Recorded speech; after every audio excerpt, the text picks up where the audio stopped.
I asked Philip, I said, did you bring any shotguns? And he said no. Wished he had.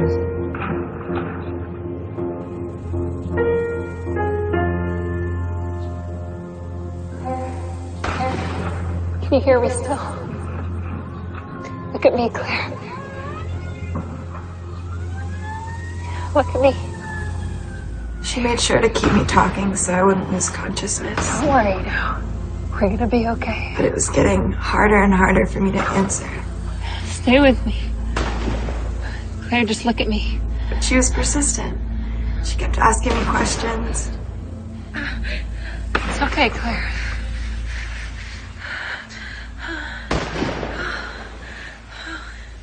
It was beautiful. A selfless act. I know it hurts. Just hold on a little longer. You know, the sun was directly overhead. I was dressed in all black, like an idiot. And I suddenly began to feel dizzy, nauseous. I was sick to my stomach and I was losing my coordination. She was so pregnant. I could see her move. I knew she was shot and hurt. I crawled underneath the hedges into the shade, where it's a lot cooler and quieter. It was endless waiting, endless terror, disappointment, and hopelessness that you're not able to do anything to make it stop or to help the people that are suffering. Every 15 minutes,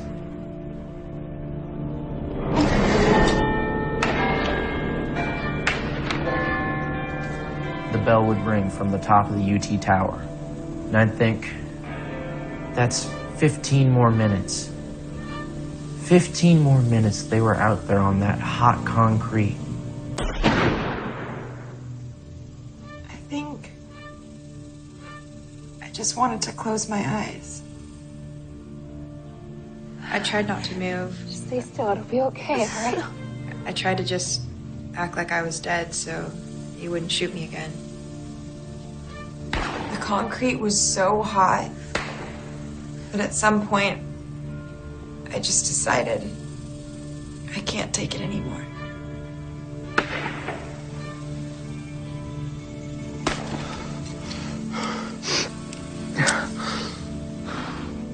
When I came out from under those hedges, I knew something had to be done. Someone had to go out there and get them. I just remember looking up at the sky. It was so blue. And just thinking, I guess this is it. I guess this is the end.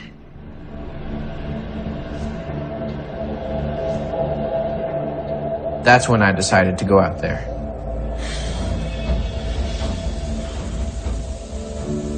And we had to move fast. We knew that. You can see, there was a camera. Time moved strangely, slowly. I grabbed Claire's feet. James grabbed Claire's arms.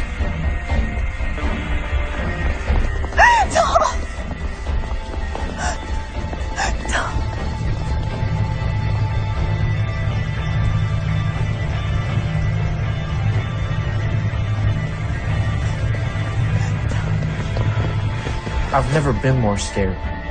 I've never been more scared. And we ran them off. We ran her into safety to behind the hedge and set her down. And other people took her where the ambulances were. There's a cold spot that I can feel on my back right now. And when I think about it, it's about the size of a grape. It's all halfway up my spine. It's halfway between my shoulder blades. And it's the place I expected the bullet to come in. If I was hit. As I went down the stairs the glasses slowly, I was sweating like a pig. The glasses slowly came off my face. Everything was turned into a complete blur for me without those glasses. And I couldn't see a thing.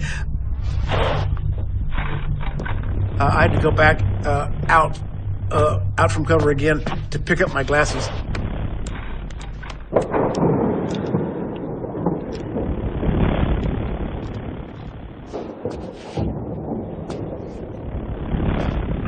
Her boyfriend, he was also carried off. One of those who is out of breath now after running out onto the mall rescuing those who have been shot is Brian Ellison of Austin, who's been in Vietnam, has been back for 2 years. Brian, how many have you gone out to rescue? Today, 2. What did you have to do? Run hard and keep low. Did you have any trouble getting them up, or did any shots come close to you while you were out there? No shots came close to me. It was just the last one. He was dead. He was dead weight. He was a little hard to pick up, too limp. Not like someone who's knocked out. How many have you seen that are dead today? Just one. I hope not anymore. I knew what I had to do. Knowing I had to walk up those stairs was a lonely feeling. Where are you going? I'm going with you. When we reached the first landing, I could see the face of a young boy. Good Lord. His eyes were open and he was dead. I quickly turned around the corner and I saw a young woman, a dead young woman lying at his feet. And there was another woman lying there, and we turned her on her side to keep her from drowning in her own blood.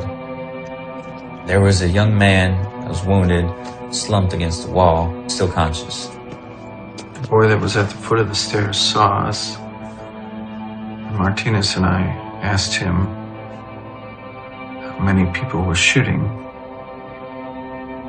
And he replied, 1. He said, he's outside, and he pointed upstairs.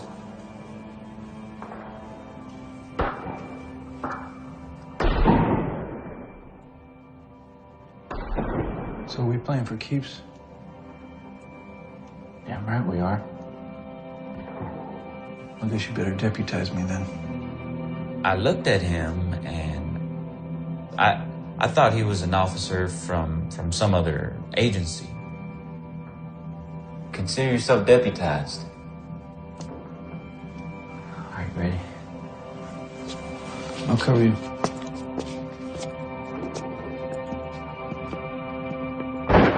We worked our way into the room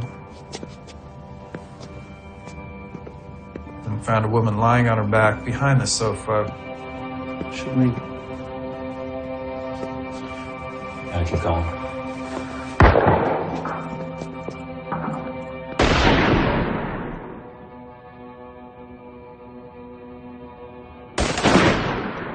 The shooting outside sounded just like rolling thunder.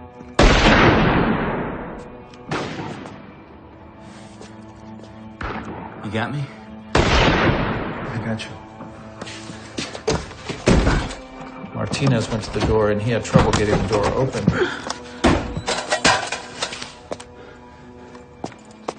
Well, time's passing, but you don't feel like time's passing. Do you understand that?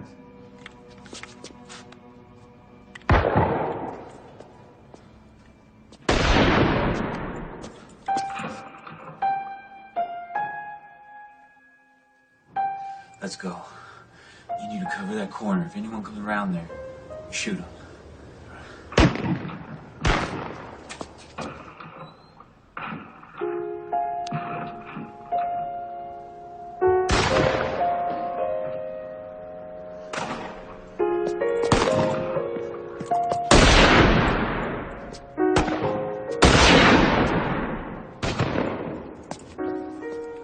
I'm gonna cover this corner. Your fellow officer went down this way.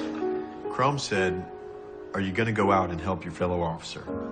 Guess I ain't got much choice now, do I?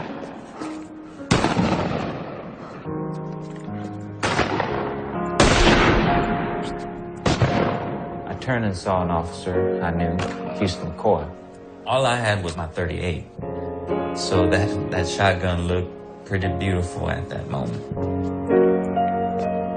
Get down.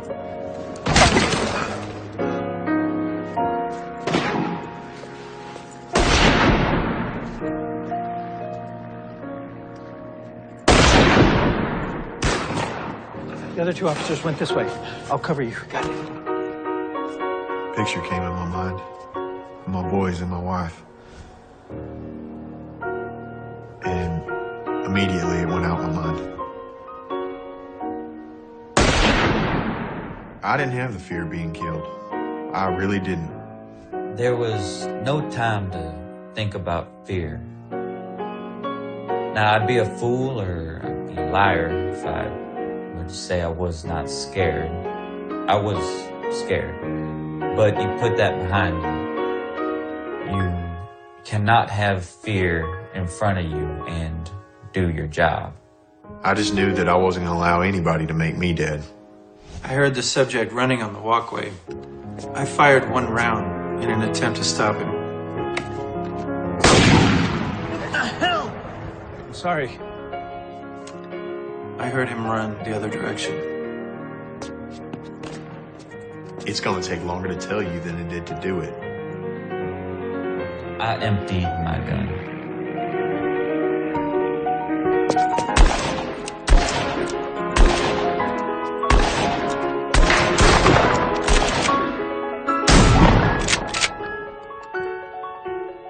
There was some firing, and then it was all over.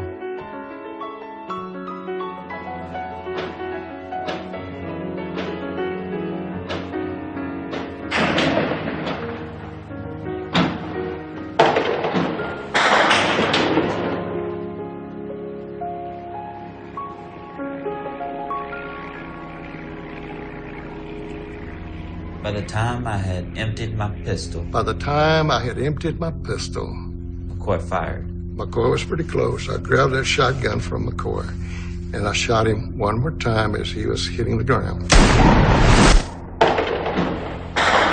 After that was done, my knees felt like rubber.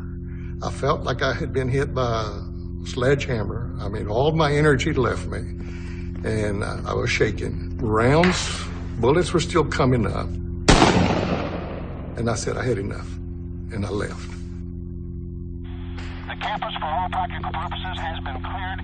Police got to the tower and are keeping all the persons in the university tower and the main building from coming out and walking across the campus. The university area has been cordoned. I waved my handkerchief to stop the firing from down on the ground.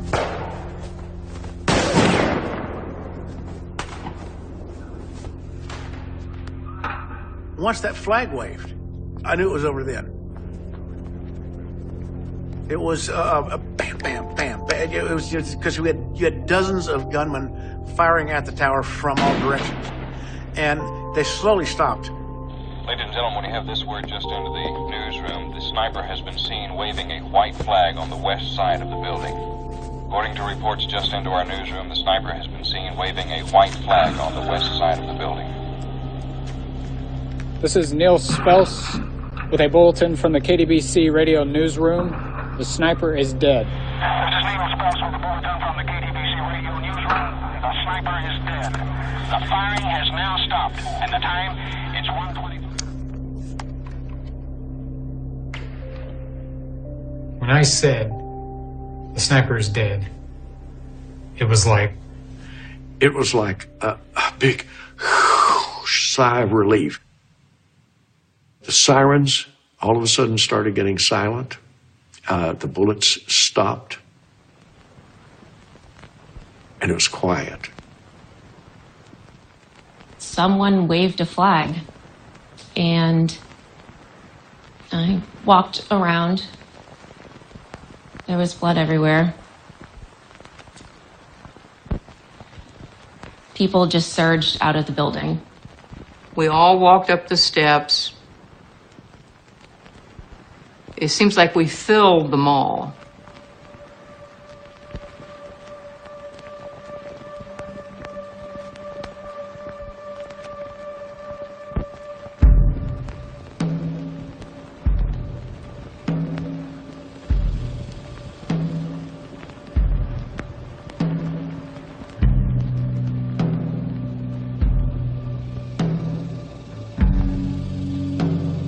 It was a few people at first, and then dozens, and then hundreds. I don't remember anyone being articulate about what had happened. You know, just shock and awe. Kind of a blankness. They looked like they were mesmerized. They weren't hugging each other. They weren't talking to each other. Most of them were just kind of milling, walking around as if dazed and wondering, what in the world has happened to my world?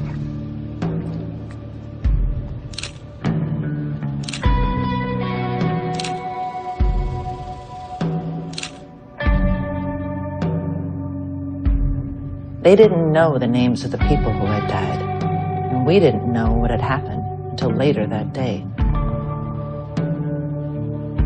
It was a sad time, a very sad time, not only for the people who lost or were losing their loved ones, but for the whole campus, the whole town, and the state.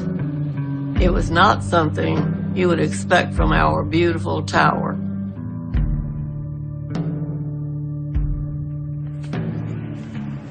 I just sat there and watched people gather. It was something that I'd been a part of for an hour and a half. It was done for me. The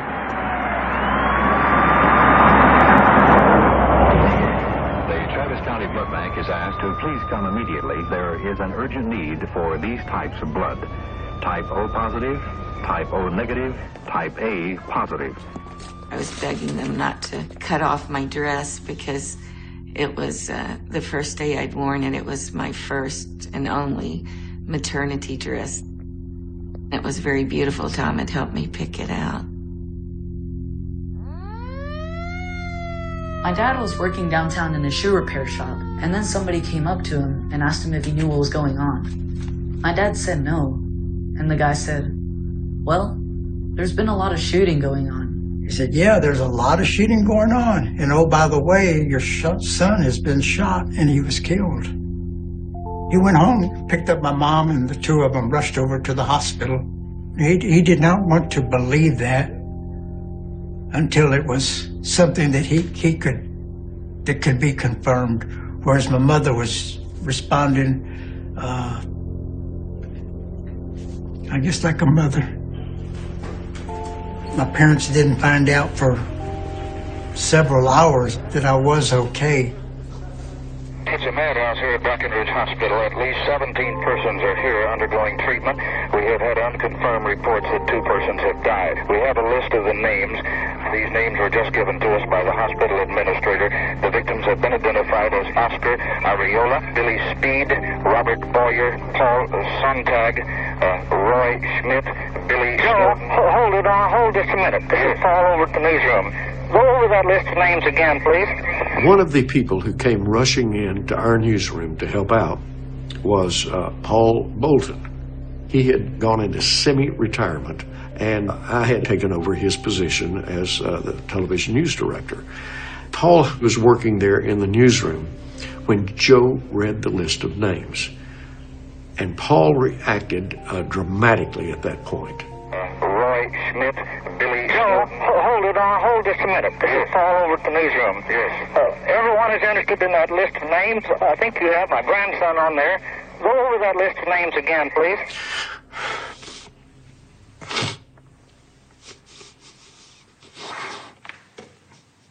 I think you have my... I think you have my grandson. I think you have my grandson on that list. And Joe said, okay, I'll do that. And he went through the list again. And yeah, it was his namesake grandson, Paul Bolton Sontag. We didn't know at the time if he'd been killed, but he was. Frankly, I just broke up now. I think it's because I have grandchildren. I was in intensive care for 7 weeks.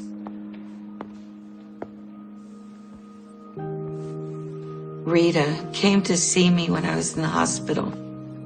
How are you feeling?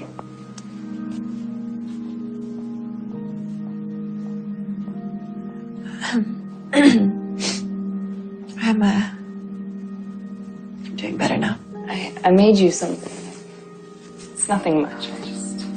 She came and brought me a painting she had done.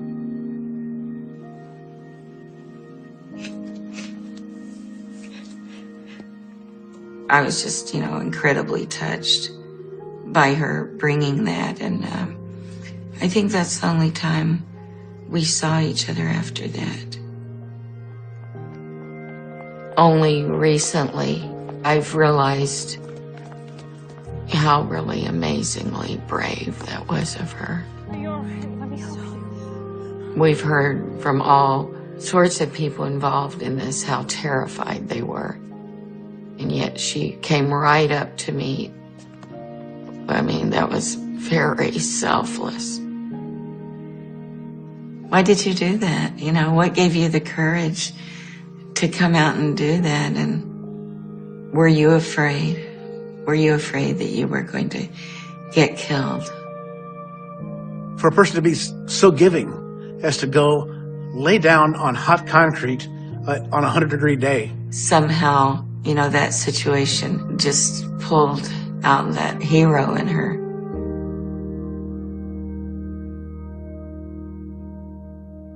There's a special place in heaven for people like that. She's a wonderful woman.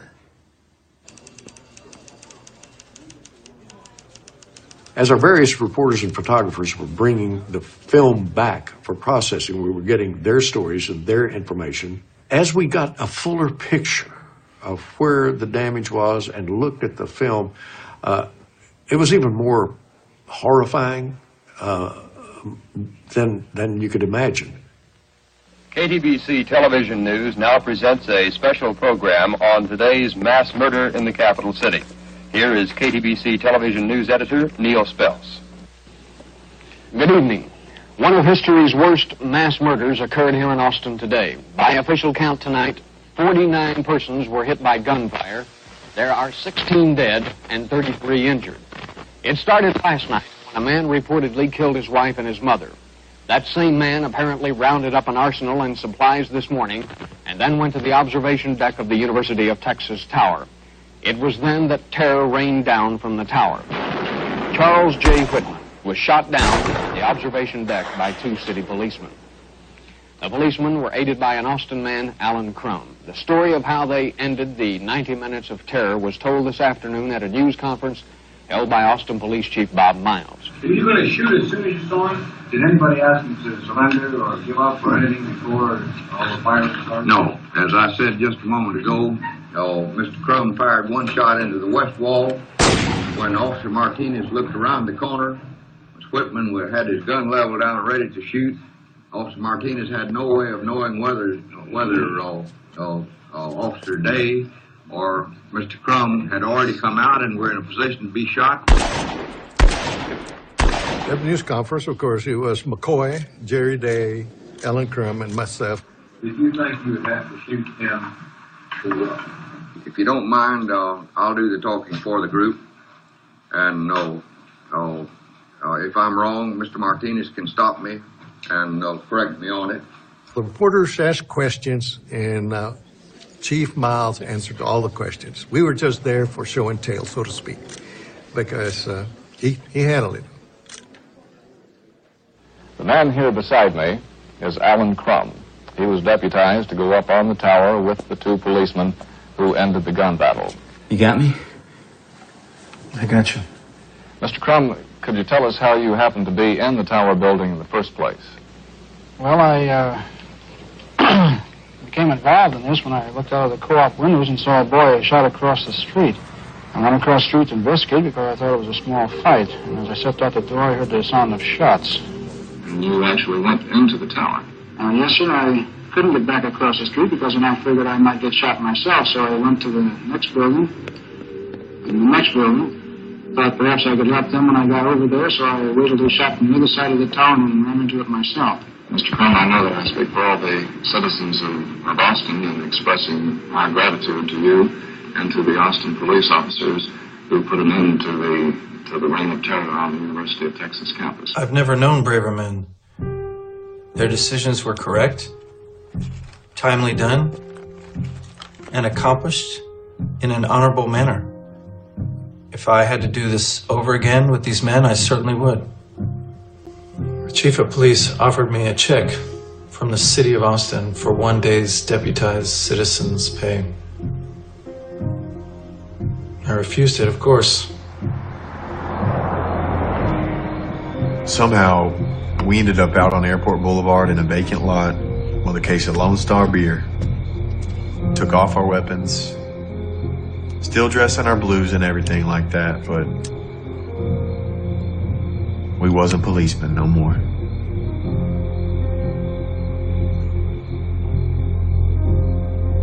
If I would have just gone in, if I had just gone right up that elevator, press that button to the top floor, go on in and get him done. Go up and get him done, and Billy Speed'd still be alive. Billy! And a lot of other, I'm sure. But didn't happen that way. Shoulda, coulda. But I didn't.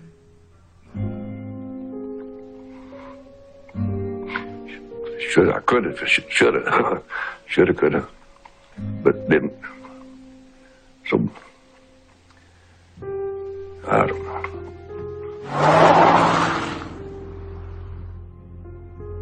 Well, to say it hasn't affected me in my life, it wouldn't be a truthful statement, but I have tried to just forget it. I hate to see people get hurt, but, you know, you have to be realistic and know that these things are going to happen. And so you have to have the way how to cope with it, how to take care of the problems.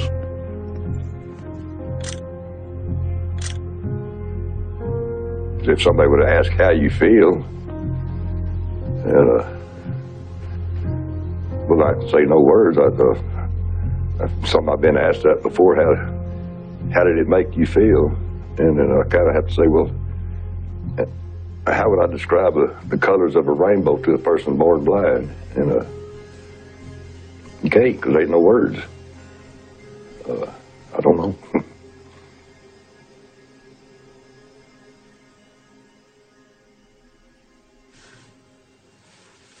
This is the shirt that I was wearing. And I must have weighed about 90 pounds when this shooting happened. You see that little tear right there? It's where the bullet just kind of... This is my cousin, Lee Zamora. He was with me when I was riding the bicycle and delivering newspapers at the University of Texas Tower. I was just thinking, you know, I've never talked to anyone about this before. And thought, you know, maybe it'll help me, you know, do some good to sit and talk about it to someone for, you know, for once. Maybe it's something I need to do. Had you folks not given us this opportunity, I would not have seen this cousin of mine. And well, it's been a long time. I mean, almost 50 years. It was just a whole different world. Nobody ever talked about it. I didn't meet Claire until a few months ago. I never knew who Artley was. I finally decided maybe he was just an angel or something.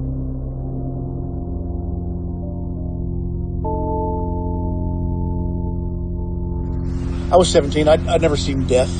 I didn't know anything about guns. It was nothing but a big, raw, gaping wound, you know, in my psyche and my memory. There's been a passage of time, and it's still raw, but it's not as raw as it once was. A lot of times, the worst days of your lives are personal and private. Maybe that's why I sort of hid it inside. I feel guilty because I didn't go out soon enough. You know, that you were... Artley. Yes, I think guilt comes with events like this. Strange guilt.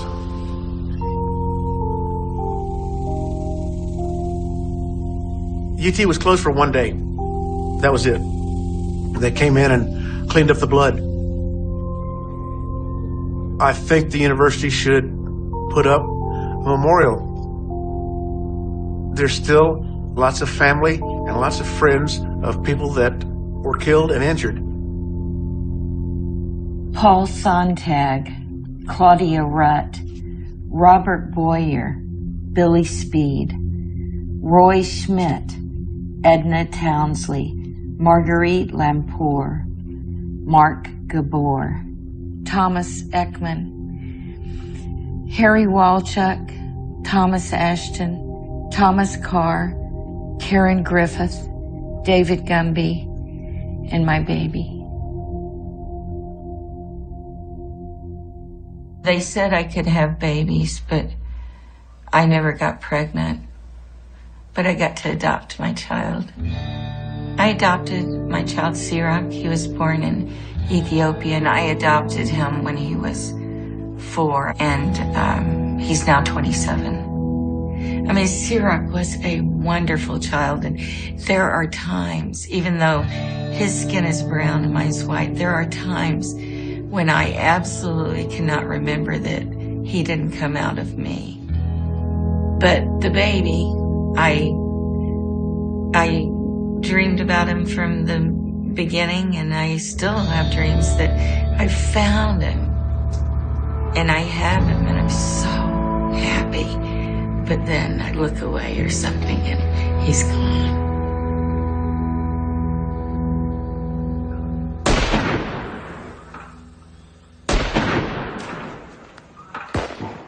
I remember looking at the tower, of course, a lot.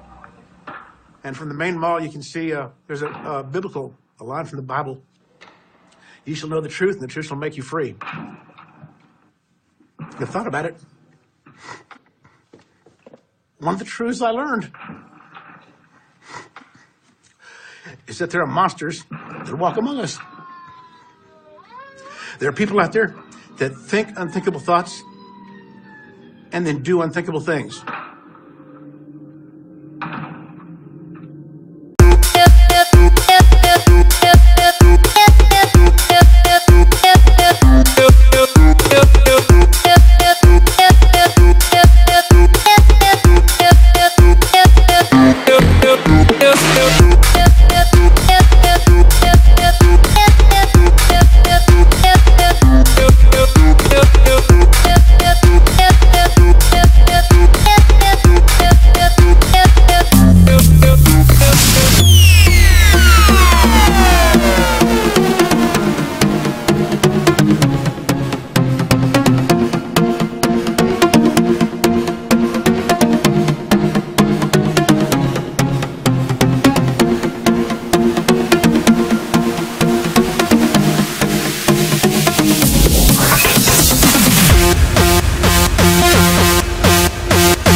jump in the air like Superman.